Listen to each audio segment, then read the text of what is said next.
जे बेखौ बानस'ना लादों उरखावग्रा ब्रह्मआ बे नुवाखै होनना बुंदों मोनसे रायजो बिदों गावनि अधिकार मोनसे बिदों एनडिपिआ बिदों रन्जन दैमारि बिदों फिलिम ग्रुपआ बिदों दा दिनै बिसोरनि बेलायावबा दिनै रावबो माने आय होनाय गैया बे संग्रामि नेता गबिन्द बसुमतारी बिथाङा बे एकर्डखौ माबोरै खालामखो बेलाय साननो गोनां जाबाय अल्टारनेटिभ पार्टी अफ बड'लेण्ड बे मिनिंआ बिनि अर्थआ मा होननाय जादों एसे माने साननो गोनां बाथ्रा बड'लेण्डनि अल्टारनेटिभ पार्टी मा बिनि अबजेक्टिभसा मा बे गिदिर सोंलु दा जोङो दिनै ओरैनो जोंनि गेजेराव मोननै पार्टी दङ बे मोनसेया जाहैबाय इउपिपिएल एबसु बेक खालामनाय इउपिपिएल एबसु बेक माने जातीय आफादनि माने गाइडेन्सआव जानाय इउपिपिएल ओमफ्राय फारसेथिं जाहैबाय बिपिएफआ जाहैबाय बिराद संग्रामनि गेजेरजों फैनानै नोङो बिटिसि सुक्ति खालामनानै बिटिसिखौ सासन खालामबाय माने जातीय सेन्टिमेन्टजों फैनाय बिसोरबो नोङो 17 बोसोर सासन खालामबाय बिसोर मोननै पार्टी जातीय माने पार्टी होननानै जों बुंनानै लानांगोन बे मोननै हान्जाखौनो जोङो जाथिनि मोनसे हान्जा जों साननानै लायो आरोखि दा जुदिबा जोंनि आदर्शफ्रा आलदा आलदा गोरोबलायाखै बिपिएफ इउपिपिएल गोरोबलायाखै दा थेवबो बेखौ जों मोननै जोङो बर'नि हान्जा होननानै साननानै लायो दा बिनि गेजेराव जे अल्टारनेटिभ पार्टी जोंनि गेजेराव फैबायब्ला एक्स एनडिपिफ्रा दाबायब्ला बे दिनै जोंनि गेजेराव गोबां साननो गोनां जाबाय दा ओरैनो राजनितियाव जोंनि गेजेराव गुलाय-गुजाय जाखाबाय आं थोंजों मुलुगदों दा जों गोदान पार्टी फैबावब्ला जोंनि गेजेराव गुलाय-गुजाय जागोन आरोखि बिराद गुलाय-गुजाय जागोन दा एक्स एनडिपिफ्रा मा उद्देश्य लानानै दादों बिसोरनि अबजेक्टिभसा मा दा बेखौ जों मिथिबा मोजां दा आं खोनादों दिनै एक्स एनडिपिनि जायनाखि केस उइथ्र' जानांगौ जायाखै बेखौ बुंदों ओमफ्राय माने गोबां माने संग्रामि नेताफोर दैदेनगिरिफोर लिडारफोर रन्जन दैमारिजों लोगोसे जेलाव दं बिसोरबो गवाखै बे खेथ्रआव दुखु दं बिथांमोना दा बे हिसाबै बिसोरखौ बख'नो थाखाय एक्स एनडिपिनि केस उइथ्र' खालामनाय रिहेबिलिटेसन होनाय बायदिसिना बेफोरखौ नायनानै गोदान पार्टी दानाय अल्टारनेटिभ पार्टी अफ बड'लेण्ड बेबायदि बाथ्राखौ दादों होननानै जों मिथिदों आंबो स्वयं अबयसे खयजन माने एक्स एनडिपिनि नेताफ्रा आं सावरायदों आं बे समावबो आं बुंदों बे जिखुनु सानफिनबाव बे गोबां माने गुलाय-गुजाय जायगा जाथियाव जों फटकरि राजनिति हान्जा दाबानो जे समस्या समाधान जायो बे नङा आरो बे गोदान मोनसे प्रब्लेम जेनेबा फैनोबो हागौ गाज्रि प्रब्लेम ओंखायनो बेखौ दायाबा मोजां जागोन दा बेखौनो आं प्रश्न खालामनो लुबैयो आरोखि बुंनो लुबैयो जे रन्जन दैमारिमोना जेलनिफ्राय गवाखै आरो एनडिपिनि लिडारफोर केडारफोर गोबां दं जेलनिफ्राय गवाखै बिसोरनि केसआ उइथ्र' जायाखै रिहेबिलिटेट जायाखै दा बिनि दाया सोरनि सोर मानो बख'वाखै दाया सोरनि दा बे बाथ्राखौ दिनै रायलायनांगौ आरोखि बुंलायनांगौ दा बुंनो थाङोब्ला नैबे बिटिसि एकर्ड बिएसि एकर्डआव लिरना होदों 9.4 आव लिरदों सरि बिटिआर सुक्ति सुक्तिनि 9.4 बेयाव लिरदों 9.4 आव लिरदों बे जायनाखि क्रिमिनेल केसफोर जायफ्रा माने हाइनास केस बा हाइनास केसफोरखौ खुनु बख'नाय केस उइथ्र' जानाय बिनि बाथ्रानो गैया क्रिमिनेल हाइनास केस बेखौ होनबा आरोखि बे गैया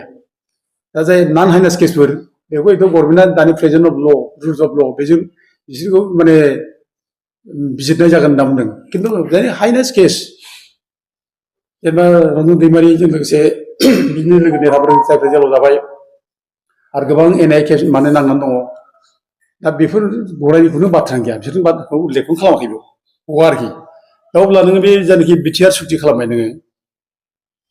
2020 आव बे 20 आव एकाउन्ट खालामनाय समाव बे जिनिसखौ नायनांगौ नोजोर होनांगौ मा नोजोर होआखै नोजोर होआखै सुक्ति खालामना होबाय दा नोङो गबिन्द बसुमतारी एनडिपिनिनो लिडार बेबो बे सुक्तिखौ साइन खालामदों गबिन्दआ आरो लोगोसे नोङो रन्जन दैमारियाबो बे सुक्तिखौ साइन खालामदों थारमाने बिसोर बुंनानै गावसोर लानाय जाबाय जे रन्जन दैमारिखौ जेलाव जोबहैफिननांगौ ओमफ्राय बिनि इसिबां माने सोरबा माबा दङ बाहेरायाव फैनाय दंब्ला बेखौ जेलाव जोबहैनांगौ बिसोर बख'नो मोना बे होननाय बे सुक्तियाव होनाय जादों आरोखि थारमाने अब्ला दाया सोरनि जेलनिफ्राय गनो नाङा होनना बुंनाय दाया सोरनि जागोन दे दा एनडिपिआ गावसोर जुदि बेखौ जुदि सहि होयोब्ला रन्जन दैमारि गावबो सहि होयोब्ला गबिन्द मोना सहि होयोब्ला ओमफ्राय धीरेन मोना जुदि बेखौनो सहि होयोब्ला गनाङा होननानै बुंनाय जायोब्ला केस उइथ्र' जाया होनाब्ला बिनि दायआ सोरनि दालाय सोरखौ दाय होनो दालाय दा नोंसिनि एकर्डआवनो डिफेक्टिभ एकर्डआवनो बे माबाखौ खालामनो नांखामोन दा दिनै बुंदों अबसे जे रन्जन दैमारिया माने द्राफ्टखौ नुवाखै बे द्राफ्टखौ नुवाजासेनो मेगन मोसेबानो सहिदों होननानै उरखावग्रा ब्रह्ममोनहा बुंदों आरोखि मानो बिदि खालामनाय एफा गिदिर माने माबा बियो संग्रामनि लास्ट माने आवार बियो बे संग्रामनि लास्ट आवाराव जों बयबो कुल ब्रेनजों बाहागो लानांगौ बयनिबो नुनो मोननांगौ आल'सना खालामनांगौ बिलसना खालामनांगौ बोरै जागोन बोरै जाया खिन्थु बेखौ स्कप होआजासे बेखौ माने माने नायहोआजासे मेगन मोसेबानो सहि होनाय बेथ' बिराद गिदिर भुलखा बिराद गिदिर अपराध बियो दा दिनै बे भुला सोरनि दा दिनै गबिन्द मोनहा दिनै गावसोरनो माने सहि होबाय दा बे सहिनायाव लिरनाय जाखाथारबाय बे रन्जन दैमारिया गनो नाङा जेराव थांफिननांगौ एकरा मिनिथार बुंनो थांब्ला थोंजों रावजों बुंनाय आरोखि आरो इसेबां केस दं बे एनडिपिनि केडारफोर बिसोर जेलनिफ्राय गनो मोना हाइनासनि खोथा जाबाय नालाय हाइनास केसफोरखौ माबाखौ कनसिडार खालामनाय बाथ्रा बुङाखिसै बेफोर दा गंसे दाया जोंनि जायखि माबा मा होनो सहि होग्रा सिगनेटरिफोर मेनलि जों बेखौ बुंबायदों एबसुआनो जिथु लिड लादों बे समाव प्रमद बर'नि लिड लादोंमोन दा प्रमद बर'आ बिनि रेसपन्सिबल जों बे बाथ्राखौ बुंबाय थादों आरोखि दा फैयै फैयै जेनेबा दिनै गोदान अल्टारनेटिभ पार्टियाव बड'लेण्ड दाफैबाय दा अल्टारनेटिभ पार्टियाव बड'लेण्ड दानानै बिसोर बुंबाय रन्जन दैमारिनि केसआव जायाखिसै ओमफ्राय एनडिपिनि केसआव माने जायाखिसै बिसोर माबा नांगौब्ला नांगौब्ला मोनसे गोदान पार्टि जानानै जोङो दिनै माने पलिटिकेलि जों मुभ खालामनांसिगोन फाइट खालामनांसिगोन होनना बुंदों दा जों बिराद गुलाय गुजाय समाजाव जानोसै आरोखि दा नोंसोरो जुदि पलिटिकेलि मुभ खालामनायनि सिन्था खालामदोंमोनब्ला बे पावाराव फैनायनि सिन्था खालामदोंमोनब्ला बै समावनो जेब्ला एकर्ड जायो बे एकर्डआथ'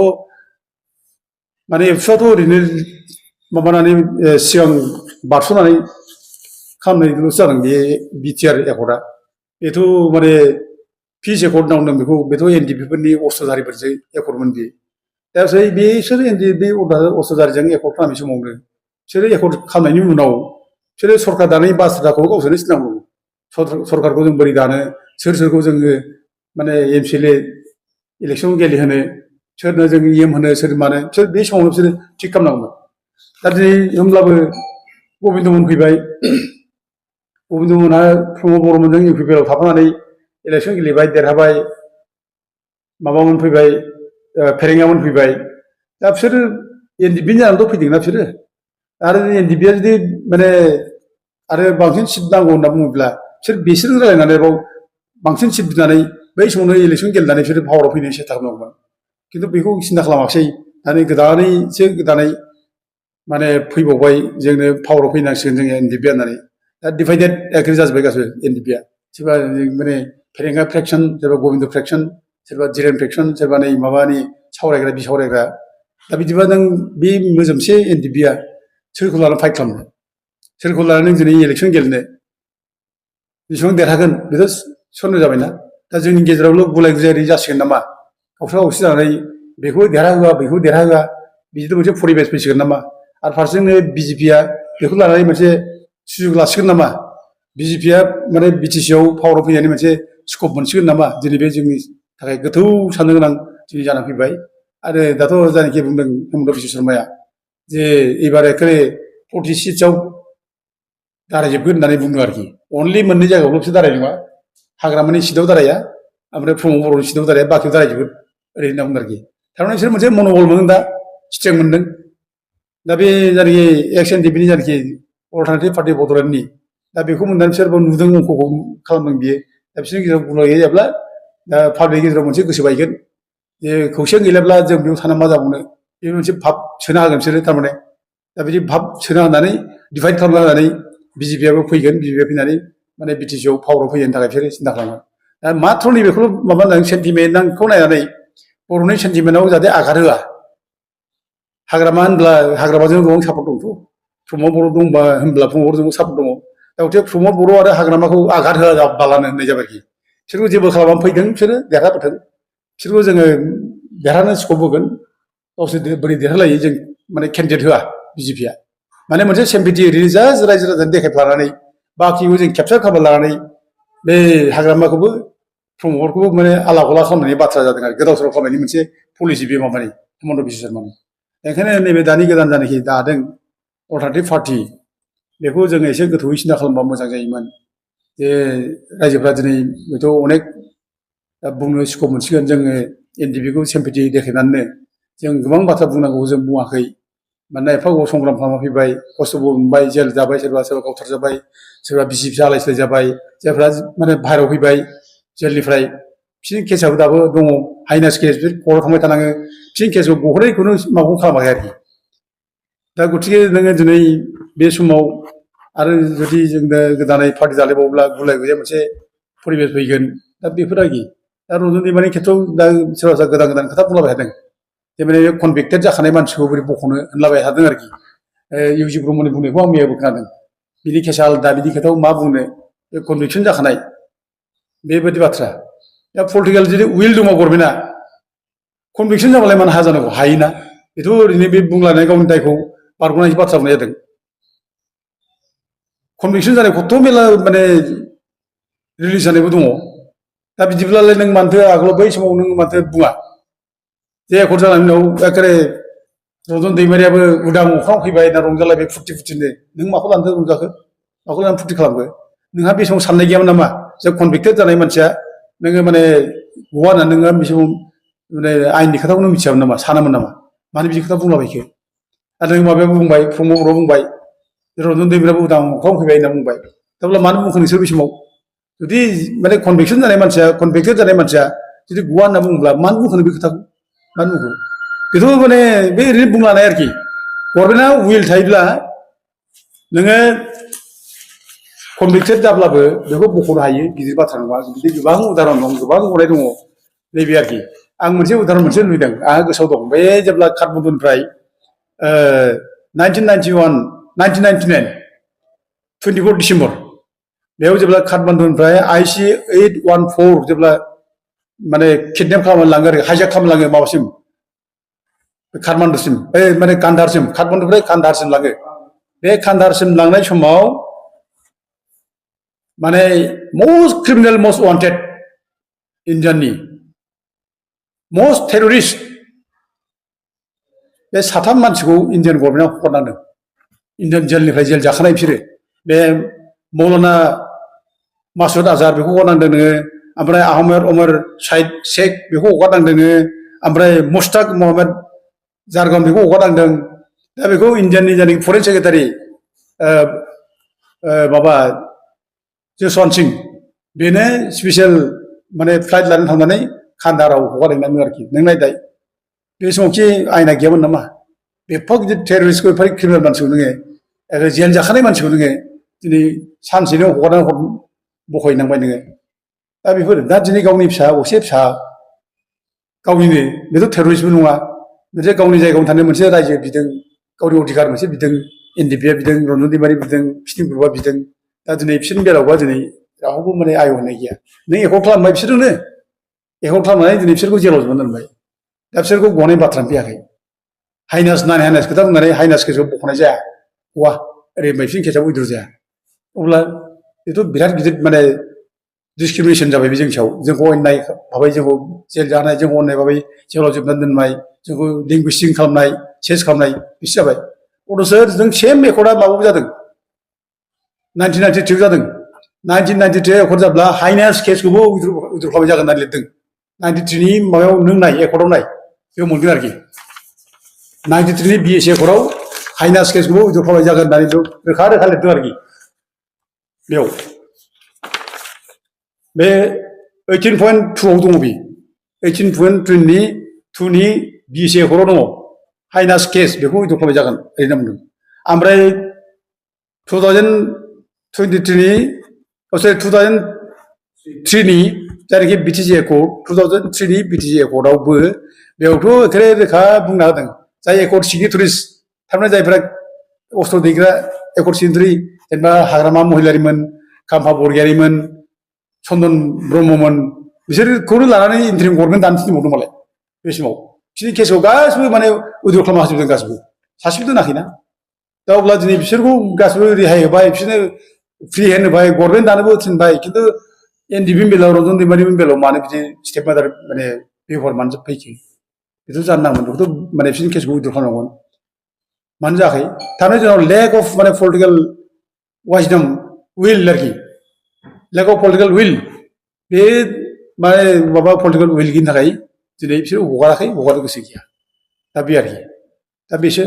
न'आव खथ' गिदिर केस दंमोन ना जोंनावबो 93नि BSc एकर्ड जानाय सिगां साथाम MLA आ हाइनास केसाव जेल जादों प्रमनारायण ब्रह्म जेल जादों थजेन MLA नार्जारि MLA बेबो जेल जादों परमेश्वर ब्रह्म जेल जादों हाग्रामा महिलारिबो हाइनास केसाव जेल जादों बेबो पल्टन बाजारनि बमब्लास्टआव जेल जादों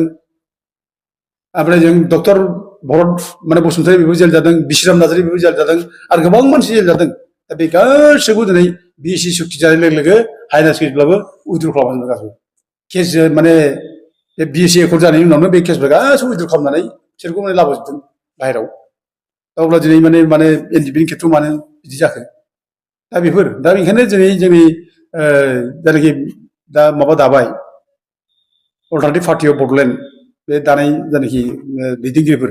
बिथांमोना गावसोर गाव साननानै लानो नायनांगौ आरोखि नोंसोर मा एकर्ड खालामदों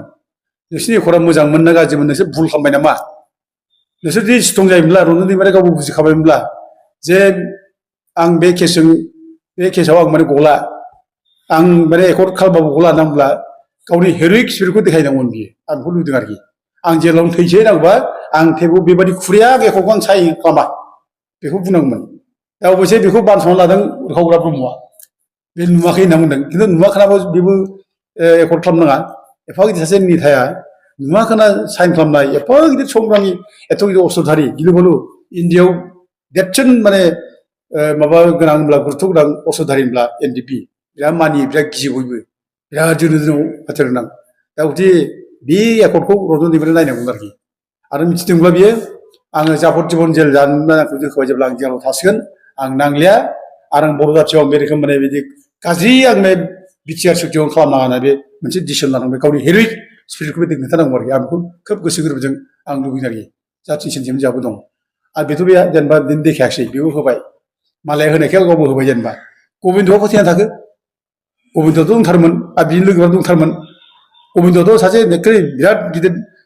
जाथि माने सेबा खालामग्रा अस्त्रधारि संग्रामि अस्त्रजों माने जिउ दाननानै जुदि अस्त्रजों सेबा खालामना दोंब्ला दिनै बे संग्रामि नेता गबिन्द बसुमतारी बिथाङा बे एकर्डखौ माबोरै खालामखो बेलाय बेहा गियान गैयामोन बेथ' गियान थानांगौमोन बियो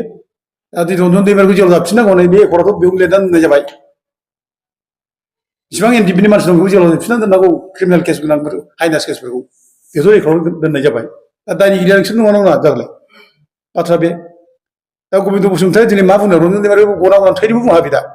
ओंखायनो खायदा खालाम बे बाथ्रा बुंबाय थायो बे दा न'नि मानसिया बेनि माने केसखौ माबानांगोन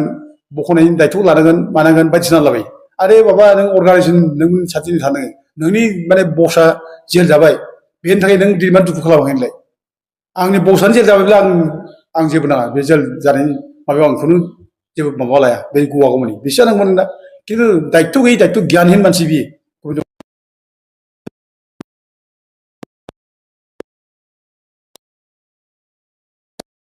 मा गावबा गाव बख'नांगौ ओमफ्राय नोंनि एकर्डआवनो लिरनानै गारबोखादों दा बे एकर्डआव नोङो हाइनास केसआ गवा बेखौ लिरनानै दोननायखायनो दिनै गबिन्द मोनहा जेबो बुंनो हाया बख'नांगौ होनना बुंनो हाया रावबो बुंनो हाया आरो बे माने प्रमद बर'बो बुंनो हाया नोंसोरनो लिरना गालांखानाय बोरै बुंलाय गभर्नमेन्टखौ खुनु प्रेसार होनो हाया बिसोरो दा बेफोर खारनाव दिनै गोबां माने NDPनि जायनाखि केस जेराव थानाय बिसोरो गैयि बाथ्रा बेनो आरो दा नैबे जायनाखि दाबाय अल्टारनेटिभ पार्टि अफ बड'लेण्ड बेफोरो एसे मोजाङै सानफिननाया मोजां नङाब्ला NDPनि जायनाखि संग्रामनि जायनाखि माने सेम्पिटि दंमोन बिसोरनि मोनसे अननाय मोजां मोननाय सेक्रिफाइस बिसोरनि प्रति रेसपेक्ट बे जिनिसा गोमालांगोन आरोखि क्रिटिसाइज खालामजागोन बयबो सोंगोन ना बयबो सोंगोन जे NDPआ दिनै मानो सब समाय माने माबा खालामनो लुबैयो गुलाय गुजाय मानो खालामनो लुबैयो बे बाथ्राखौ सोंगोन माने एफा संग्राम खालामनायाव जेबो लाबोआखिसै जेबो मोनफैयाखिसै बिटिआर सुक्तियाबो मोजां जायोब्ला मोजां जाबायमोन आरोखि बेबो जायाखिसै गैया एफा गोबाव संग्राम थैलायबाय गावजों गाव बिराद माने गुलाय गुजाय जालांजोब्बाय गोबां मानसि माने थैबाय भिक्टिम जाबाय दा बेल'सो जाबाय जोंनाव मा मोनखो जोंलाय दा बेफोर जिनिसा दिनै फैगोन आरोखि बे कुइसनफ्रा फैगोन ओंखायनो बेफोरखौ नायनानै संग्रामि नेताफ्रा संग्रामि स्पिरिटखौ लाखिनानै संग्रामि माने जायनाखि सेम्पेथि रेसपेक्ट बेखौ लाखिनानै खामानि मावनाया मोजां आं बेखौ लुबैयो आरो बेखौ सिन्था खालामफिननानै जों दासिमबो जों माने जिथु बावाखै गोदान पार्टि दानाया बेखौ जों रिभिउ खालामलायफिननानै जोङो गोदानै मोनसे सिन्था खालामलायफिननाय रायज्लायनानै बोरैबा मावनो हायो बेखौ माबानायासो हाबाफारि लानायसो मोजां जागोन बायदि आं सानो। गोजोन्थों।